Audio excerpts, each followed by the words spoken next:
നമസ്കാരം. പ്രധാന വാർത്തകൾ. ഈ വാർത്തകൾ നിങ്ങൾക്കായി അവതരിപ്പിക്കുന്നത് Marvel agencies Thrissur road Irinjalakuda. ഇരിഞ്ഞാലക്കുടയിലെ സമ്പൂർണ്ണ digital hub moment super shopping ഡാന ഇരിഞ്ഞാലക്കുട. ഇരിങ്ങാലക്കുട 0480 പൂക്കാലം രാസലഹരിക്കെതിരെ നടത്തിയ ക്യാമ്പയിൻ URF വേൾഡ് റെക്കോർഡിലേക്ക്. അടിയന്തരാവസ്ഥ വിരുദ്ധ പോരാളികളെയും നടവരമ്പ് തൊഴിൽ സമര സഖാക്കളെയും ആദരിച്ചു. ആവശ്യങ്ങൾ സർക്കാർ അംഗീകരിക്കാത്തതിൽ പ്രതിഷേധിച്ച് സ്കൂൾ പാചക തൊഴിലാളി യൂണിയന്റെ നേതൃത്വത്തിൽ ധർണ നടത്തി. വാർത്തകൾ വിശദമായി. ഇരിങ്ങാലക്കുട 0480 കലാ സാംസ്കാരിക സംഘടനയുടെ പ്രവർത്തകർ നടത്തിയ വിശ്രമമില്ലാത്ത പരിശ്രമത്തിന്റെ ഫലം വേൾഡ് റെക്കോർഡിലെത്തി.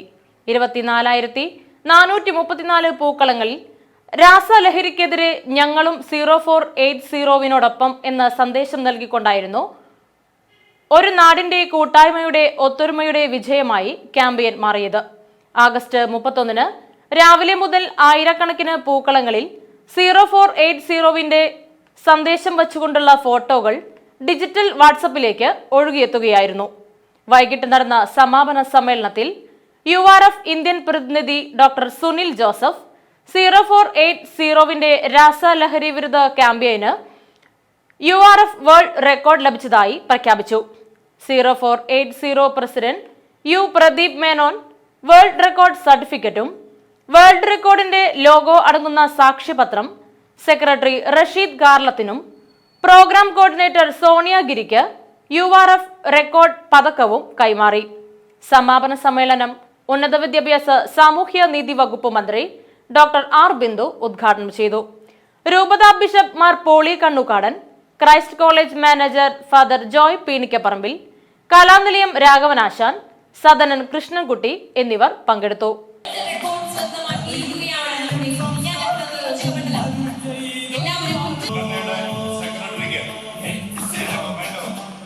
എല്ലാവിധ വീട്ടകങ്ങളിലും ലഹരിക്കെതിരായിട്ടുള്ള പ്രതിരോധത്തിന്റെ സന്ദേശം എത്തിക്കാൻ കഴിഞ്ഞു എന്നുള്ളതാണ് ഈ പരിപാടിയുടെ ഏറ്റവും പ്രധാനപ്പെട്ട ഒരു ധർമ്മം.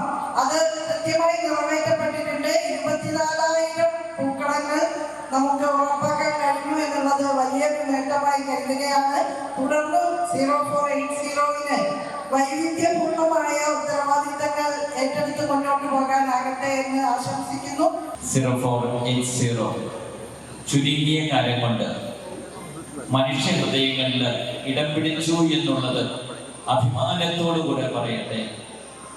അതിന്റെ വലിയൊരു തെളിവാണ് 24,000+ പൂക്കളങ്ങൾ ഈ ക്യാമ്പയിൻ വഴിയായിട്ട് വിരിഞ്ഞു എന്നുള്ളത്. ഈ അവസരത്തിൽ 0480 നടവരമ്പ് കൂട്ടായ്മയുടെ ആഭിമുഖ്യത്തിൽ നടവരമ്പിലെ അടിയന്തരാവസ്ഥ വിരുദ്ധ പോരാളികളെയും നടവരമ്പ് തൊഴിൽ സമര സഖാക്കളെയും ആദരിച്ചു. നടവരമ്പ് ലക്ഷം വീട് ഹാളിൽ നടന്ന ചടങ്ങിൽ അടിയന്തരാവസ്ഥ അനുഭവങ്ങളും സമകാലിക ഇന്ത്യയും എന്ന വിഷയത്തിൽ അടിയന്തരാവസ്ഥ വിരുദ്ധ പോരാളി PC ഉണ്ണിച്ചക്കൻ പ്രഭാഷണം നടത്തി. നടവരമ്പ് കൂട്ടായ്മ ചെയർമാൻ PK ജയൻ അധ്യക്ഷത വഹിച്ച ചടങ്ങിൽ PK കിട്ടൻ മാസ്റ്റർ, CK രഘുനാഥ്, രാജേഷ് അപ്പാട്ട്, സിദ്ധാർത്ഥൻ പട്ടേപ്പാടം, കൂട്ടായ്മ ജോയിന്റ് കൺവീനർ സൗബിക രതീഷ്, ഗ്രാമപഞ്ചായത്ത് അംഗങ്ങളായ സുനിത രാധാകൃഷ്ണൻ, PM ഗൗരോഷ്, മുൻ ഗ്രാമപഞ്ചായത്ത് പ്രസിഡന്റ് TS സജീവൻ മാസ്റ്റർ എന്നിവർ പ്രസംഗിച്ചു. കൂട്ടായ്മ കൺവീനർ ഷിബു നടവരമ്പ് സ്വാഗതവും KK ഭാസി നന്ദിയും പറഞ്ഞു. വേണ്ടത്ര കാര്യമുണ്ടായിക്കൊള്ളണം, അറിവ് ഉണ്ടായിക്കൊള്ളണമെന്നില്ല. എന്തുകൊണ്ടാണ് അടിയന്തരാവസ്ഥ പോരാളികളായ ആളുകളെ അവരെന്തിനാണ് ജയിലിൽ പോയത്? അവരെന്തിനാണ് മർദ്ദനമേറ്റത്? ആ അടിയന്തരാവസ്ഥയ്ക്ക് ശേഷം ഇവിടെ നടന്ന ശ്രീകൃഷ്ണ ഓയിൽ മില്ലിൽ നടന്ന ആ സമരം എന്തിനാണ് നടത്തിയത്? ആ സമരത്തിൽ ഈ നടവരമ്പ് കോളനിയിൽ എത്രയോ ചെറുപ്പക്കാർ കൊടിയ മർദ്ദനങ്ങൾക്ക് ഇരയായത് എന്തുകൊണ്ടാണ്? എന്തിനു വേണ്ടിയായിരുന്നു അവർ ആ പ്രക്ഷോഭത്തിൽ ഇറങ്ങി വന്നത്? അത് ഓർക്കേണ്ടത് ഇന്ന് ജീവിച്ചിരിക്കുന്ന ഓരോരുത്തരുടെയും കടമയാണ്. ഈ നാട് ഇങ്ങനെയായി മാറുന്നത് വെറുതെയല്ല. ഈ നാട് എന്ന് ഞാൻ പറഞ്ഞത് നടവരമ്പ് മാത്രമല്ല. പഴയൊരു ചൊല്ലുണ്ട്, നമ്മൾ എല്ലാ ദിവസവും നേരം എടുത്തു കഴിഞ്ഞാൽ വീട് മുറ്റം അടിക്കും. ആ മുറ്റം അടിക്കുമ്പോൾ ചൂലെത്താത്ത സ്ഥലത്ത് നിന്ന് പൊടി പോകില്ല. ചൂലെത്താത്ത സ്ഥലത്ത് പൊടി പോകില്ല, അതവിടെ കിടക്കും. നമ്മുടെ നാട് നമുക്ക് അറിയുന്നവരും അറിയപ്പെടാത്തവരുമായ എത്രയോ വലിയ മനുഷ്യര്. വിവിധ ആവശ്യങ്ങൾ സർക്കാർ അംഗീകരിക്കാത്തതിൽ പ്രതിഷേധിച്ച് സ്കൂൾ പാചക തൊഴിലാളി യൂണിയൻ AITUCയുടെ നേതൃത്വത്തിൽ ധർണ. ഇരിങ്ങാലക്കുട ഉപജില്ലാ വിദ്യാഭ്യാസ ഓഫീസിനു മുൻപിൽ സംഘടിപ്പിച്ച ധർണ CPI മണ്ഡലം സെക്രട്ടറി NK ഉദയപ്രകാശ് ഉദ്ഘാടനം ചെയ്തു. സുനിത ദേവദാസ് അധ്യക്ഷത വഹിച്ച ധർണയിൽ സ്കൂൾ പാചക തൊഴിലാളി യൂണിയൻ ജില്ലാ സെക്രട്ടറി ബാബു ചിങ്ങാരത്ത്, AISF ജില്ലാ സെക്രട്ടറി മിഥുൻ പോട്ടക്കാരൻ എന്നിവർ പ്രസംഗിച്ചു. ഉപജില്ലാ സെക്രട്ടറി സ്മിത പ്രകാശൻ സ്വാഗതവും ശ്രീജ തിലകൻ നന്ദിയും പറഞ്ഞു. മിനിമം വേതന പരിധിയിൽ നിന്നും സ്കൂൾ പാചക തൊഴിലാളികളെ ഒഴിവാക്കിയ ഉത്തരവ് പിൻവലിക്കുക, തൊഴിലാളികൾക്ക് യൂണിഫോം ലഭ്യമാക്കുക, ഇൻഷുറൻസ് ഏർപ്പെടുത്തുക, വിരമിക്കൽ ആനുകൂല്യം പ്രഖ്യാപിക്കുക, മാസവേതനം യഥാസമയം നൽകുക തുടങ്ങിയ ആവശ്യങ്ങൾ ഉന്നയിച്ചായിരുന്നു ധർണ. ഈ സംഘടന തിരുവനന്തപുരത്ത് സെക്രട്ടേറിയറ്റിന്റെ മുന്നിൽ സെക്രട്ടേറിയറ്റിന് അകത്ത് ഭരിക്കുന്നവരുടെ കണ്ണൊന്ന് തുറന്നു കിട്ടാൻ വേണ്ടി സമരം നടത്തിയത്.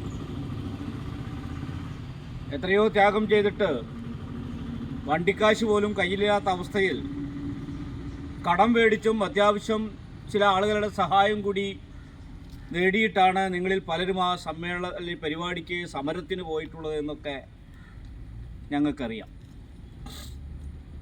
ഭരിക്കുന്നത് ഇടതുപക്ഷ ജനാധിപത്യ മുന്നണി ഗവൺമെൻറ്റാണ്. നമ്മളൊരിക്കലും ഗവൺമെൻറ്റിനെതിരെ സമരമല്ല. പക്ഷെ ആര് ഭരിക്കുന്നു എന്നുള്ളതല്ല, അത് തൊഴിലാളിക്ക് എങ്ങനെ ഗുണം കിട്ടുന്നു എന്നുള്ളതാണ് ഈ പാർട്ടി സംഘടന നോക്കുന്നത്. ന്യായമായ സമരം, ആ സമരത്തിൻ്റെ ഒടുവിൽ ഒരു ചർച്ചയ്ക്ക് ഗവൺമെൻറ്റിൻ്റെ പ്രതിനിധി എന്നുള്ള രീതിയിൽ വിദ്യാഭ്യാസ വകുപ്പ് മന്ത്രി തയ്യാറാവുകയും നമ്മുടെ ആവശ്യങ്ങളെ വളരെ വേഗത്തിൽ അത് പരിഹരിക്കാം എന്ന ഉറപ്പ് നമുക്ക് തരികയും ചെയ്തു.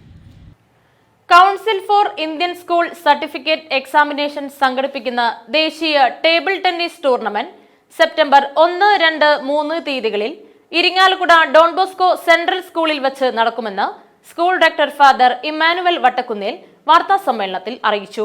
Tamil Nadu, Puducherry, Andaman Nicobar, north India, north west, പശ്ചിമ ബംഗാൾ, ആന്ധ്രാപ്രദേശ്, തെലുങ്കാന, ബീഹാർ, ഝാർഖണ്ഡ്, കർണാടക, ഗോവ, കേരളം, ഉത്തരാഖണ്ഡ്, ഉത്തർപ്രദേശ്, മഹാരാഷ്ട്ര, UAE എന്നിങ്ങനെ 16ഓളം റീജിയനുകളിൽ നിന്നുള്ള കുട്ടികളാണ് ടൂർണമെന്റിൽ പങ്കെടുക്കുന്നത്. മത്സര വിജയികൾക്ക് CISI പ്രതിനിധീകരിച്ച് SGFI ദേശീയ സ്കൂൾ ഗെയിമിൽ പങ്കെടുക്കുവാനുള്ള അവസരം ലഭിക്കും. CISFE Kerala regional sports coordinator father Shino Kalapurakkal, Don Bosco central school principal father Jithin Michael, sports coordinator Bindu Babu, PTA president advocate Hobi Jolly എന്നിവരും വാർത്താ സമ്മേളനത്തിൽ സംബന്ധിച്ചിരുന്നു. Tennis tournament 2025 Don Bosco central school വെച്ച് ഇന്നത്തെ ദിവസം ആരംഭിക്കുകയാണ്. Council for Indian school certificate examination സംഘടിപ്പിക്കുന്ന ദേശീയ ടേബിൾ ടെന്നീസ് ടൂർണമെന്റ് ഇന്ന് രാവിലെ ഡോൺ ബോസ്കോ സ്കൂളിൽ വെച്ച് ആരംഭിച്ച് 3-ാം തീയതി അവസാനിക്കുന്നതാണ്. മത്സരങ്ങൾ എല്ലാ ദിവസവും രാവിലെ 8 മണിക്ക് ആരംഭിക്കുന്നതാണ്. സെപ്റ്റംബർ 1 തിങ്കളാഴ്ച വൈകുന്നേരം 4 മണിക്ക് നടക്കുന്ന ഔദ്യോഗിക ഉദ്ഘാടനം കേരള ഉന്നത വിദ്യാഭ്യാസ സാമൂഹ്യക്ഷേമ വകുപ്പ് മന്ത്രി ഡോക്ടർ ആർ ബിന്ദു നിർവഹിക്കുന്നത്. കായികവും വിദ്യാഭ്യാസപരമായി ഒത്തുചേരലും ഉൾക്കൊള്ളലും എത്ര പ്രധാനമാണെന്ന് ഡോക്ടർ ബിന്ദുവിൻ്റെ സാന്നിധ്യം നമ്മെ അറിയിക്കുന്നു. ഈ വർഷത്തെ ടൂർണമെൻറ്റ് നമ്മുടെ രാജ്യത്തെ യുണൈറ്റഡ് അറബ് എമിറേറ്റ്സിൻ്റെ വിവിധ ഭാഗങ്ങളിൽ നിന്നുള്ള മികച്ച പ്രതിഭകളെ ഒരുമിപ്പിക്കുന്ന കായിക മഹോത്സവമായിരിക്കും. Tamil Nadu, Pondicherry, Andaman Nicobar, north India, north west, പശ്ചിമ ബംഗാൾ, ആന്ധ്രാപ്രദേശ്, തെലുങ്കാന, ബീഹാർ, ജാർഖണ്ഡ്, കർണാടക, ഗോവ, കേരളം, ഉത്തരാഖണ്ഡ്, ഉത്തർപ്രദേശ്, മഹാരാഷ്ട്ര, UAE എന്നിങ്ങനെ 16ഓളം റീജിയനുകളിൽ നിന്നുള്ള കുട്ടികൾ പങ്കെടുക്കുന്നു. മാപ്രാണം ഹോളിക്രോസ് തീർത്ഥാടന ദേവാലയത്തിൽ തിരുനാൾ സെപ്റ്റംബർ 13-14 തീയതികളിൽ ആഘോഷിക്കുമെന്ന് വികാരി ഫാദർ ജോണി മേനാച്ചേരി വാർത്താ സമ്മേളനത്തിൽ അറിയിച്ചു. സെപ്റ്റംബർ 4 വ്യാഴാഴ്ച രാവിലെ 6:30 നടക്കുന്ന കൊടിയേറ്റ ചടങ്ങുകൾക്ക് കോട്ടപ്പുറം രൂപതാ ബിഷപ്പ് മാർ ഡോക്ടർ അംബ്രോസ് പുത്തൻവീട്ടിൽ മുഖ്യ കാർമ്മികത്വം വഹിക്കും. സെപ്റ്റംബർ 12 വൈകിട്ട് 7 ദേവാലയത്തിലെയും ബഹുനില പന്തലിന്റെയും വൈദ്യുത ദീപാലങ്കാരങ്ങളുടെ സ്വിച്ച് ഓൺ കർമ്മം നടക്കും. 13 വൈകിട്ട് 5 നൊവേനയ്ക്കും തിരിതെളിയിക്കൽ ചടങ്ങിനും ശേഷം രാത്രി 7:30 പുഷ്പകുരിശ് എഴുന്നള്ളിപ്പ് നടക്കും. തിരുനാൾ ദിവസമായ 14 ഞായറാഴ്ച രാവിലെ 10 നടക്കുന്ന ആഘോഷമായ തിരുനാൾ പാട്ടുകുർബാനയ്ക്ക് ഫാദർ ഷാജി തെക്കേക്കര മുഖ്യ കാർമ്മികത്വം വഹിക്കും. Aluva De Paul Vincentian seminary rector father Biju Koonan തിരുനാൾ സന്ദേശം നൽകും. ഉച്ചതിരിഞ്ഞ് 3 തിരുനാൾ പ്രദക്ഷിണം, തുടർന്ന് പ്രതിഷ്ഠ കുരിശ്, നഗരി കാണിക്കൽ, പ്രദക്ഷിണ സമാപനം, വർണ്ണമഴ എന്നിവ നടക്കും. അസിസ്റ്റന്റ് വികാരി father Dixon Kanjookaran, general convener John Pallithara, publicity committee convener Seby Kallaparambil, ട്രസ്റ്റിമാരായ ആന്റണി കള്ളാപ്പറമ്പിൽ, പോളി പള്ളായി, ബിജു തെക്കേത്തല എന്നിവരും വാർത്താ സമ്മേളനത്തിൽ പങ്കെടുത്തിരുന്നു. അഭിവന്യ അംബ്രോസ് പുത്തൻവീട്ടിൽ പിതാവ്, കോട്ടപ്പുറം രൂപതയുടെ പിതാവ് കൊടി ഉയർത്തി തിരുനാൾ കർമ്മങ്ങൾക്കും നവനാളിനും ആരംഭം കുറിക്കുകയാണ്. ബാക്കി ദിവസങ്ങളിൽ കഴിഞ്ഞ വർഷം നമ്മുടെ രൂപതയിൽ പൗരോഹിത്യം സ്വീകരിച്ച 9 നവവൈദികർ നവനാളിന് നേതൃത്വം നൽകി ശുശ്രൂഷകൾ നടത്തുകയും ചെയ്യുകയാണ്. 13-ാം തീയതി രാവിലെ ആഘോഷമായ സമൂഹ ബലിയോടൊപ്പം നമുക്ക് നടത്തപ്പെടുന്നത് ഏറ്റവും പ്രധാനപ്പെട്ടത് നമ്മുടെ സ്ഥാപിത കുരിശ് പുറത്തേക്ക് കൂട്ടിൽ നിന്ന് ഇറക്കുന്ന ഒരു കർമ്മം കൂടി കഴിഞ്ഞ വർഷം മുതൽ ആരംഭിച്ചിരിക്കുകയാണ്. അതോടൊപ്പം തന്നെ റോമിൽ നിന്ന് പ്രത്യേകം കൊണ്ടുവന്നിട്ടുള്ള കർത്താവ് തൂങ്ങപ്പെട്ട് മരിച്ച കുരിശിൻ്റെ ഒരംശം അടങ്ങിയ തിരുശേഷിപ്പ് നമ്മുടെ വണക്കത്തിനായിട്ട് പുറത്തെടുക്കുന്നത് അന്നേ ദിവസം തന്നെയാണ്. എല്ലാം കൊണ്ടും വളരെ പ്രാധാന്യമറിയിക്കുന്ന ഇന്ത്യയിലെ ഏറ്റവും വലിയ ഒരു പള്ളി തന്നെയാണ് മാപ്രാണം കുരിശുമുത്തപ്പൻ്റെ നാമധേയത്തിലുള്ള ഈ തീർത്ഥാടന ദേവാലയം. 14-ാം തീയതിയാണ് ആഘോഷമായ തിരുനാളിന് ആരംഭം കുറിച്ചുകൊണ്ടുള്ള ഏറ്റവും പ്രധാനപ്പെട്ട തിരുനാൾ തിരുബലിയും അതുപോലെ തന്നെ തിരുക്കർമ്മങ്ങളും. രാവിലെ തിരുബലിക്ക് നേതൃത്വം നൽകുന്നത് ഈ രൂപതയിൽ തന്നെ ഏറ്റവും പ്രഗത്ഭനായ ഷാജി തെക്കേക്കര. സെപ്റ്റംബർ 24 മുതൽ 26 വരെ വെള്ളാങ്കല്ലൂർ ക്ഷീര സഹകരണ സംഘം ആതിഥേയത്വം വഹിക്കുന്ന ജില്ലാ ക്ഷീര സംഗമത്തിന്റെ ലോഗോ ഉന്നത വിദ്യാഭ്യാസ സാമൂഹ്യ നീതി വകുപ്പ് മന്ത്രി ഡോക്ടർ ആർ ബിന്ദു പ്രകാശനം ചെയ്തു. വെള്ളാങ്കല്ലൂർ ബ്ലോക്ക് പഞ്ചായത്ത് പ്രസിഡന്റ് സുധാ ദിലീപ്, ഗ്രാമപഞ്ചായത്ത് പ്രസിഡന്റ് നിഷ ഷാജി, ക്ഷീരവികസന വകുപ്പ് ജില്ലാ ഡെപ്യൂട്ടി ഡയറക്ടർ ട്രീസ തോമസ്, ക്ഷീരസംഘം പ്രതിനിധികൾ എന്നിവർ പങ്കെടുത്തു. ക്ഷീരസംഗമം ജില്ലാതലത്തിൽ സംഘടിപ്പിക്കപ്പെടുന്നത് നമ്മുടെ വെള്ളാങ്കല്ലൂരിൽ വെച്ചാണ്. ലവനി 2025-26 എന്ന പേര് നൽകിയിട്ടുള്ള ഈ ക്ഷീരോത്സവം വിജയിപ്പിക്കുന്നതിന് എല്ലാ ക്ഷീര കർഷകരുടെയും സമാന മനസ്കരായ ജനങ്ങളുടെയും സ്നേഹപൂർണമായ പിന്തുണ അഭ്യർത്ഥിക്കുന്നു. കുഴിക്കാട്ടുകണം പരേതനായ വിലക്കടവിൽ രഞ്ജൻ മല്ലിക ദമ്പതികളുടെ മകൾ നിഷ അന്തരിച്ചു. 43 വയസ്സായിരുന്നു. സംസ്കാരം നടന്നു. ബാബുമോൻ ഭർത്താവും നാഗേഷ് സഹോദരനുമാണ്. പ്രധാന വാർത്തകൾ വീണ്ടും. ഈ വാർത്തകൾ നിങ്ങൾക്കായി അവതരിപ്പിക്കുന്നത് Marvel agencies, Thrissur road, Irinjalakuda.